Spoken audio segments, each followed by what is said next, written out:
자, 26강 공부 시작하겠습니다. 159쪽. 그래서 새로운 소제목이 시작합니다. 슐라이러마커와 19세기입니다.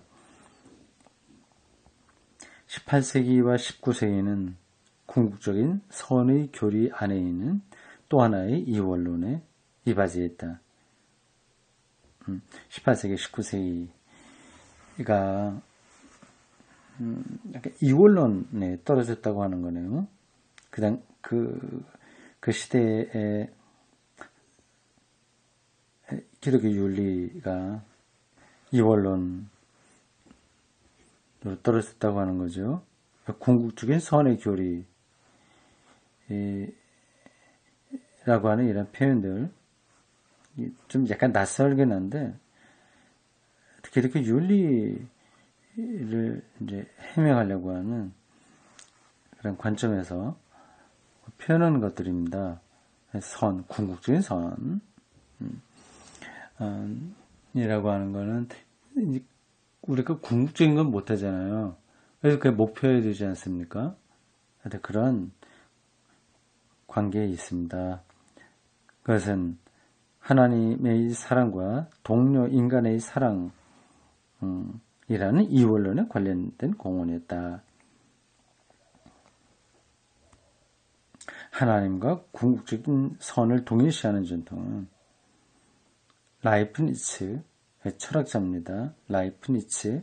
그리고 나중에 칸트에 의해서 수정되었는데 칸트는 이 최고선을 인간 행위에 의해서 실현되어질 또 다른 최고선으로부터 구별하였다. 이 두 번째 최고선은 인간의 윤리적 노력의 이성적 결과로서 표현된 것이었다. 이것과 같은 방향에서 슐라이러마커는 그 윤리학을 선의 이론으로 발전시켰다. 슐라이러마커는 기독교 신학에서 중요한 역할을 했던 인물입니다. 우리가 흔하게 기억나는 거로는 절대 의존의 감정이 슐라이러마커 신학적 철학의 핵심 개념이다고 하는 거예요. 여기서는 슐라이러마커의 윤리학을 절대 의존의 감정과는 좀 다른 쪽에서 설명하고 있습니다. 그는 최고선을 자연히 이성에 의하여 그리고 이성으로서 완전히 침투되고 통합되는 것이라고 선언했다.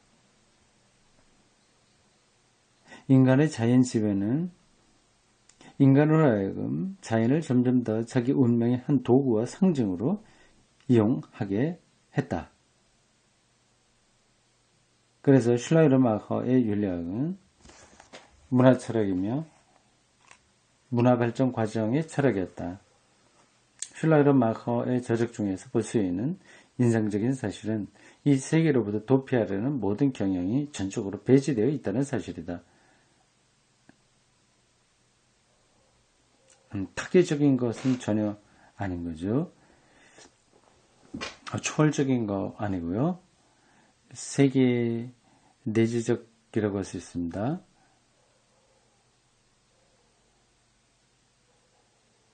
이 세계로부터 도피하려는 경향은 전혀 아닌 것이라고 하는 거죠. 그의 윤리학은 전적으로 세상과 그 형성 문제에 전심한 프로테스탄트 윤리학의 아마도 가장 탁월한 본보기일 것이다. 그러나 그의 사상의 모티브는 초월적인 선으로서의 하나님도 아니고 세상에 올 임박한 하나님 나라도 아니었다. 세계 도피적인 경향을 배제한다고 하는 점에서 타계적인 것을 넘어서는 좋은 점이 있긴 있는데 임박한 하나님 나라 신화를 신학적 토대로 하고 있는 것도 아니다. 그러한 한계를 짓고 있습니다. 그 모티브는 인간이 세상을 획득하는 것이다. 그래야 모든 인간적 활동에 대한 선의 존재론적 우위성이라는 것이 이제 확고한 것이 못되었다. 그래서 인간 행동에 다 집중돼 버리니까 선이 인간의 행동보다 우월하다고 하는 점은 슐라이르마커에게는 별로 강조되지 않는 거겠죠. 전에 다른 방법이긴 하지만 행복주의의 경우와 마찬가지로 선의 탐구는 다시 인간 자신에게로 기울어졌다. 행복주의 말이에요. 행복하려면 선을 행해야 되지 않냐 하는 것처럼 인간 자신에게로 떨어져 버린 거죠. 선은 인간 자신의 자기 실현의 투영이 되었다. 네, 이런 점에서 슐라이르마커를 자유주의 신학자라고 부를 수 있는 겁니다. 이제는 최고 선은 이성적 프로그램의 실현에서 올 것으로 기대된다. 슐라이르마커의 의도는 그렇지 않았겠지만 그의 윤리학의 정신은 근대사에서 여러 가지 혁명운동의 이데올로기와 비슷하다. 인간이 혁명함으로써 어떤 것을, 근본적인 것을 이뤄낼 수 있다고 하는 이념과 비슷한 거죠. 이러한 어프로치에서 몇 불만족한 문제가 있는 거는, 신학적으로 문제가 있는 거는 일정한 프로그램들이 보통 인간 행동에 가장 놀라운 업적, 이라도 잠정적인 성격의 것임을 인식하지 못한다는 사실이다.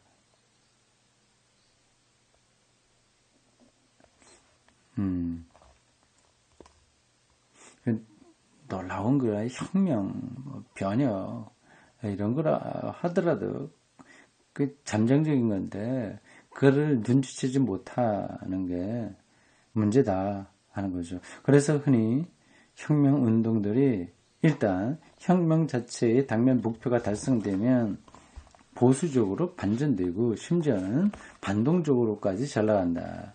너무나 자주 새로 수립되는 권력구조가 최고 선과 동일시되곤 한다. 이것은 공산주의에 대한 우리 시대의 불행한 경험이었다. 그렇죠. 공산주의의 출발은 얼마나 역동적인 것이었습니까? 헤겔의 역사의 변혁부적 발전에 그 기초가 있는 거거든요. 근데 프롤레타리아 독재 이런 것들이 또 절대적인 이념으로 자리를 잡고 있어서 변혁적인 게 아니라 오히려 반동적인 체제가 되어버리고 만 거죠. 이게 이제 인간의 혁명 프로그램에 안고 있는 근본적인 한계와 모순들입니다. 그런 걸 절대화하게 되면 결국 하게 되면 윤리의 방향이 잘못되는 거죠. 여기서 배워야 할 교훈은 좀 더 일반적인 의의를 지녔다. 인간 행동의 범위 안에서 인간 행동의 범위에는 인간적 공경을 해결할 수 있는 결정된 해결책이 없다는 것이다. 그러니까 어떤 멋진 혁명이라도 그것으로 인간의 한계들을 다 해결할 수는 없다 하는 거죠. 동시에 인간 생활과 세계의 개선에 몸을 바치는 것은 무익한 일이 아니라 본질적인 일이다. 해결책이 없지만 그럼에도 불구하고 이 세계를 새롭게 하는데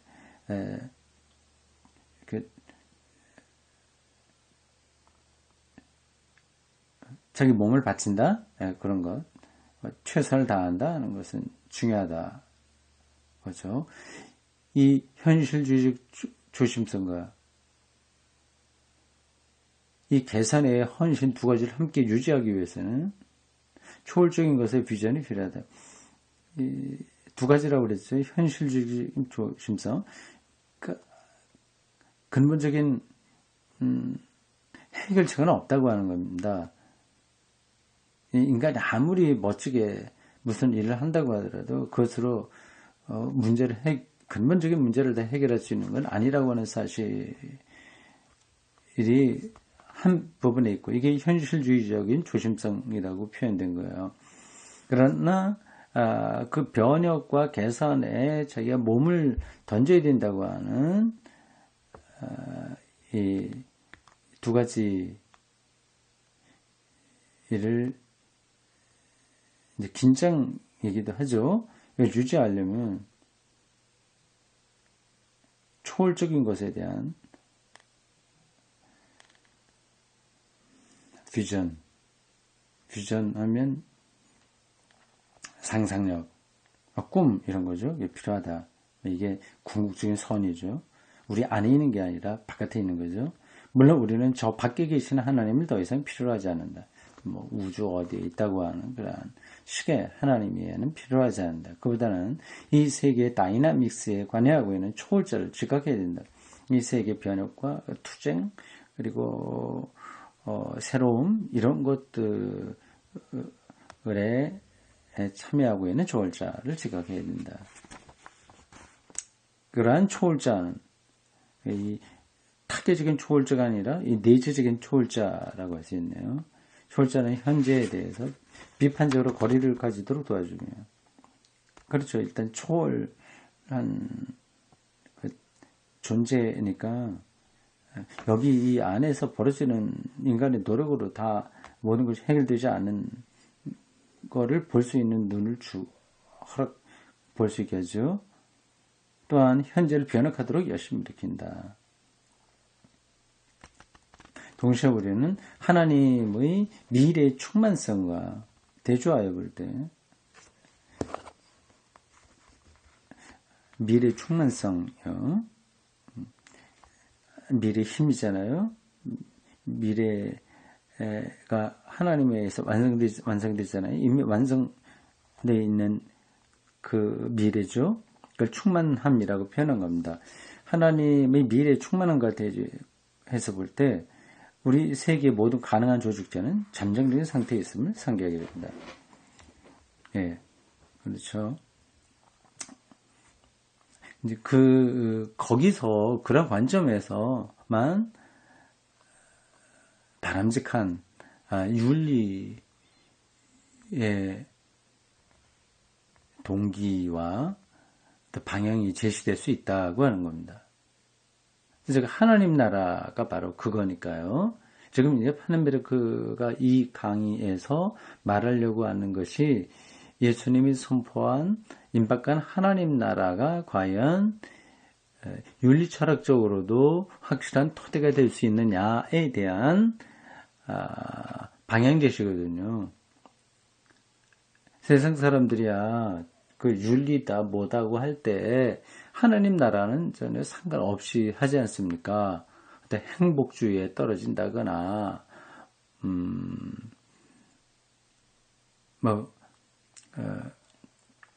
혁명주의에 떨어진다거나 그렇잖아요. 근데 그런 것의 한계들 짚으면서 하나님 나라가 바로 윤리학의 근거가 된다는 것을 말하고 있습니다. 그 관점의 핵심은 이거예요. 오늘 여기 같이 읽은 부분에서 바로 읽은 부분에서 나오는 겁니다. 그건 두 가지의 관점을 갖고 있는 거예요.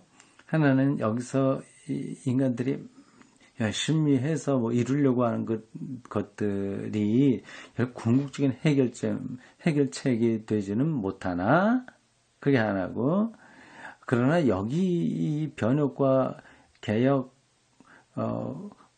대한 헌신을 요구한다고 하는 겁니다. 이게 이제 이렇게 잘못하면 해봐야 무슨 소용이 있어. 그러니까 하나님이 알아서 해줄 때까지 기다려야지, 몰라. 그냥 우리는 기도만 할 뿐이야. 이렇게 가게 되면 이제 타개적이 돼버리는 거죠. 기독교인들 윤리학에서는 그런 쪽으로 많이 떨어지기 쉽습니다. 근데 반면에 아니야, 여기서 혁명적으로 뭐 어떤 걸 이루면 이게 바로 우리가 이걸 통해서 절대적인 인간의 문제가 다 해결되는 그런 세계를 이룰 수 있어. 일종의 혁명 이데올로기에 참여하는 거죠. 이건 이제 근본 문제를 놓치게 되는 거죠. 근데 임박한 하나님 나라는 초월적인 분, 미래의 힘인 그분을 우리가 의식하면서 동시에 여기에 가까이 왔다고 하는 사실을 우리가 느끼면서 궁극적인 선은 그 초월적인 하나님이 행하시는 일이나 이미 우리 이 역사 안에서 활동하고 계시기에 우리가 거기에 참여한다. 그런 얘기입니다. 다음 패러그래프. 다음 소제목은 자유와 진화적 낙관주의입니다. 슐라게르마커가 이제 이원론적인 그런 관점에 떨어졌다고 하는 거죠. 지금 소제목, 앞에서 본 소제목은 그런 건데, 그 슐라게르마커는 간단하게 얘기를 하면서 하나님 나라가 다시 그런 것들을 극복할 수 있는 신학 개념이다. 그래서 설명했습니다. 일시적인 것에 헌신하는 것은 잠정적이라고 하는 뜻을 그렇게 표현한 거예요. 일시적인 거죠. 일시적인 것에 헌신하는 것은 이 세상 다 지나가는 건 분명하니까 일시적인 것에 헌신하는 것은 기독교적인 하나님 나라 신앙에서 본질적인 것이다. 절대적인 것은 인간의 노력으로 도달할 수 있는 영역 밖에 있다는 이유로 그런 헌신을 보류하는 것은 하나님 나라를 배반하는 것이 될 것이다. 나는 몰라, 이 세상이 어떻게 되든 뭐 하나님이 알아서 하시겠지. 바로 그런 거예요. 그건 하나님 나라를 거부하는 것이 된다. 그러면서도 일시적인 것에 헌신한다고 해서 임시적인 것, 일시적인 것, 혹은 잠정적인 것 이런 것에 헌신한다고 해서 그것이 어떤 특정한 사회적 프로그램을 하나님 나라인 것처럼 곡해하는 것을 허용하지 않은 것을 그래야 되는데 하나님 나라에 대한 종말론적 이해의 특별한 공헌이다. 하나님 나라는 모든 현재와 대결하고 또 희망이 넘치고 보다 나은 미래의 상황과도 대결하게 돼요. 그러나 아직도 신되지 않은 미래로서 되풀이하여 자기를 계시한다. 자기를 드러낸다. 이 현재를 부단히 자극함으로써 그러나 자기를 절대화하지 않게 하고 끊임없이 종말의 충만한 생명을 향해서 나가게 한다고 하는 거죠. 예, 하나님 나라의 이 미래성이 부단히 새로운 행동의 가능성을 열어준다.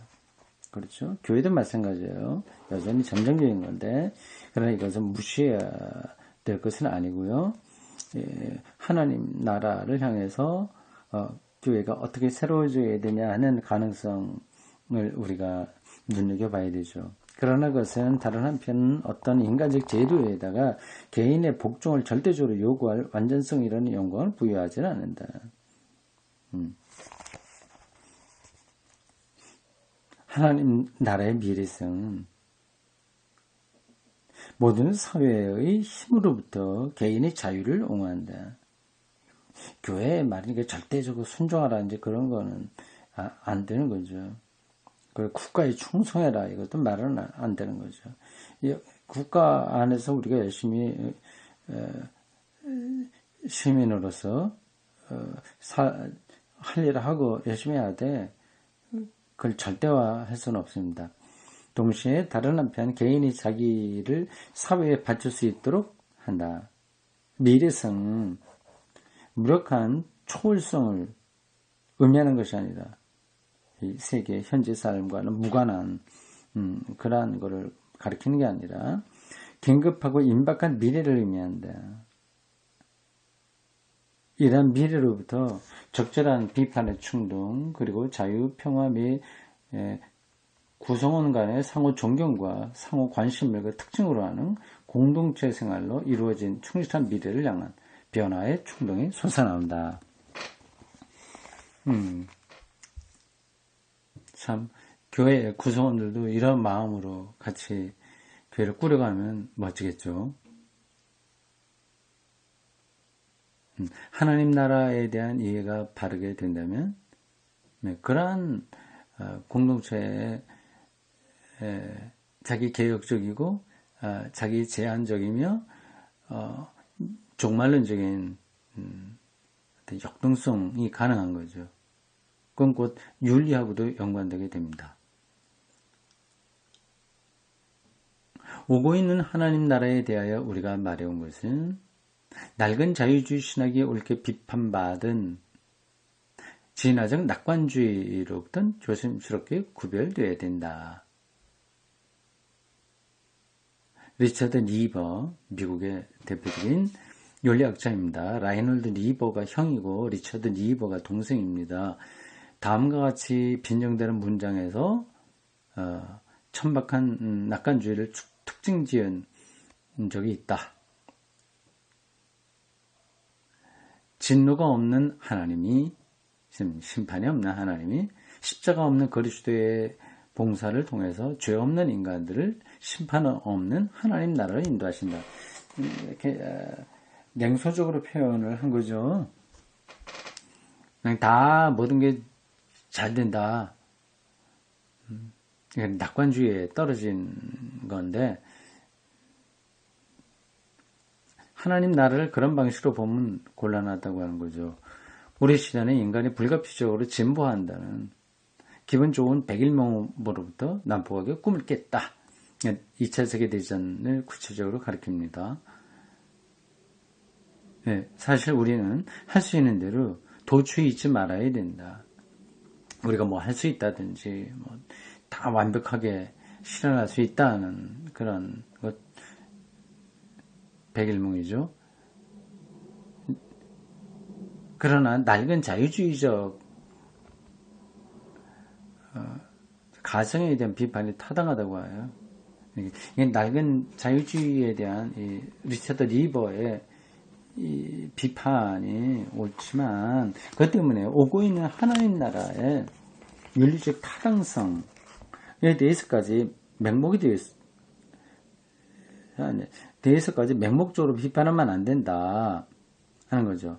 하나님 나라의 윤리적 타당성까지 이런 것들은 다 자유주의적인 거야.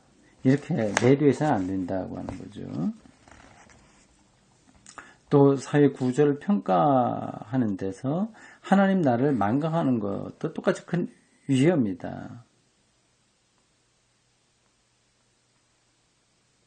그 경우 기독교 사상은 죄악된 세상과 그리스도의 지배와를 그 지배는 보통 교회에 국한되어 이 지배는 보통 교회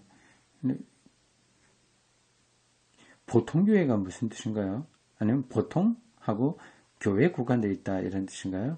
잘 모르겠습니다. 곧 넘어가고요. 기독교 사상은 죄로 물든 세상과 그리스도의 지배를 대조시키는 무익한 이원론으로 전락한다. 그렇게 되면 말이죠. 하나님 나라를 망가하면 그렇게 된다고 하는 거죠. 이것이 우리가 잘 아는 기독교 보수주의 공식인 바, 이 보수주의는 그 사회적 책임성의 결여 때문에 옳게 비난받고 있다. 엄격히 종말론적인 하나님 나라에는 니버가 그렇게 신랄하게 비판했던 자유주의적 진화론의 결함들을 극복할 수 있다. 종말론적 하나님 나라에 그러한 종말론적 하나님 나라에 요건 딱 외워두세요. 종말론적 하나님 나라 이해는, 이거는 뭐 보통 종말론 하면은 제가 다른 데 번에도 말했습니다만은 빨리 세상이 끝나고 나 예수 믿고 죽어서 천당가 뭐 이런 타겟적인 그런 건 아닌 거예요. 굉장히 이 현실 변혁적인 이해입니다. 종말론적 하나님 나라 이해는 하나님의 진노에 대해서 규모가 되지 않으면서 사회생활 안에는 죄의 힘을 경시하지도 않는다.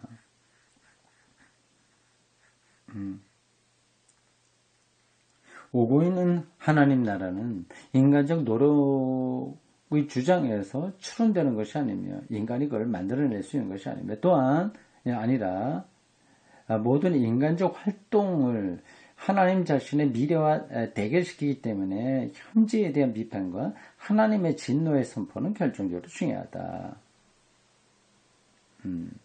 이거 중요한 대목이네요.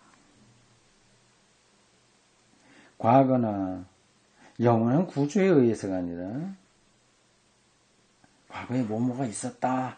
그러한 체제, 그리고 이런 공산주의 체제, 자본주의 체제 이런 것에 의해서가 아니라 현재의 대결하는 미래의 힘에 의해서 고치되는 현실에는 기존 질서를 유지하려고 하는 보수적 욕구로 귀결될 수 없다. 정말 멋진 표현입니다.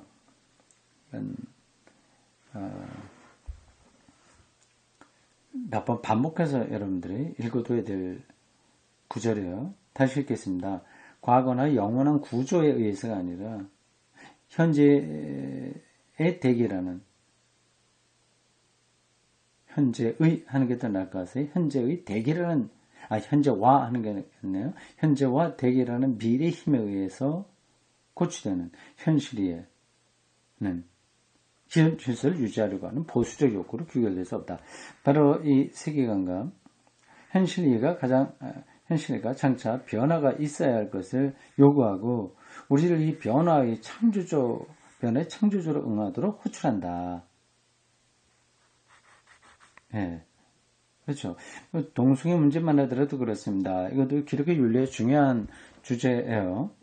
이전까지 것에 대한 부정적인 입장이었다고 하더라도 그런 것들이 계속 그렇게 유지될 수 있는 건 아닌 거예요. 그 생각도 변할 수 있어요. 물론 사람을 뭐 죽이고 뭐 하는 것도 변할 수 있냐? 그것도 죄가 아니라고 변할 수 있냐? 뭐 그런 것들은 아닙니다. 그 어떤 행위에 대한 그 새로운 시대에 따라서 평가가 달라질 수 있는 거 아니겠어요? 물론 쉽게 그런 것들을 우리가 세상의 요구와 부하 뇌동하는 방식으로 나갈 수는 없으나 종말론적 시각에서 지난날의 것들을 무조건 보수하는 입장은 옳지 않다 말할 수 있습니다. 기독교적 사랑의 이해는 현존의 세계가 변화되는 한 파멸에 직면하지 않아도 되고 구원을 받을 수 있다고 생각한다. 변화를 가져오는 이 사랑의 과정에서 인간의 완악한 여러 가지 경향들과 그의 게으름과 그가 그러함으로써 변화로부터 자기를 보호하려는 여러 구조물들에 대해서 비판이 가해져야 된다. 인간들은 임박한 하나님 나라에서 그들에게 올 것으로 약속된 보다 좋은 미래를 향해서 운명 지어져 있기 때문에 죄는 폭로되어야 된다. 그래야만 좋은 미래를 향해서 나가게 되는 거 아니겠어요? 사회생활의 기존 형태에 대한 비판과 고정주의의 세력과의 투쟁, 고정주의의 세력?